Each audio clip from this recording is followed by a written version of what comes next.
Buonasera, buonasera. Draghi ha tolto il disturbo, ha levato le tende e io ero tra quei tanti italiani che pensavano che la politica gli avrebbe permesso di andare avanti. Dico la politica perché lui in realtà non è un politico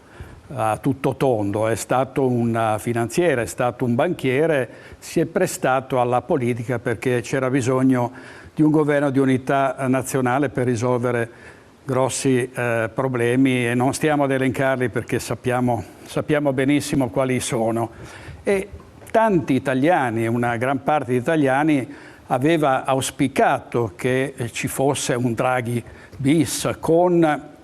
o senza i 5 Stelle, presumibilmente senza, dopo tutto quello che è successo, dopo i guai combinati dal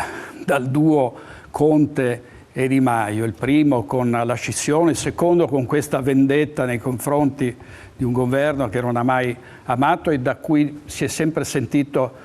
incompreso. Non è una brutta notizia il fatto che si debba andare a votare, anzi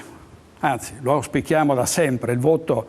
è un diritto sacrosanto, in genere si formano governi senza sentire il parere degli elettori, quindi al voto,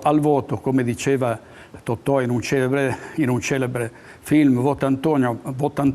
Antonio, si voti per chi si ritiene di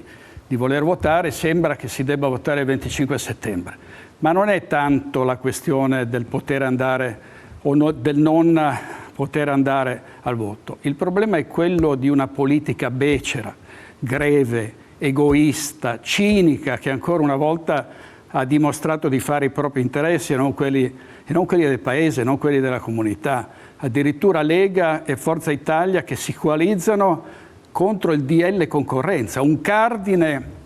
del centrodestra, la concorrenza, il libero mercato, mentre gli imprenditori chiedono che la politica gli aiuti ad andare avanti, che non pensi ai sussidi, ma che permetta almeno di poter lavorare. E sono anni che si parla del cuneo fiscale, e sono anni che si parla di abbassare le tasse, sono anni che si parla di togliere la burocrazia e non si è fatto, nemmeno Draghi ci è riuscito finora questo ed altro. Bisognava lasciar fare a Draghi l'ultimo miglio, insomma, mancavano pochi mesi, si poteva finire questa legislatura, fargli finire questo mandato e poi andare regolarmente alle elezioni che, ripeto, potrebbero svolgersi il 25 di settembre o il 2 ottobre. Purtroppo, ancora una volta, con una legge elettorale che non ci consente di scegliere i parlamentari, e tutto il problema nasce da qui, il fatto che poi i parlamentari, i ministri non devono rispondere all'elettorato, ma devono rispondere alle segreterie di partito, ai loro capataz, ai loro riferimenti. Quindi una pagina triste di questa storia della Repubblica Italiana che probabilmente alle prossime elezioni avrà delle conseguenze, perché non credo che gli italiani perdoneranno i partiti che hanno interrotto questo cammino di farla franca.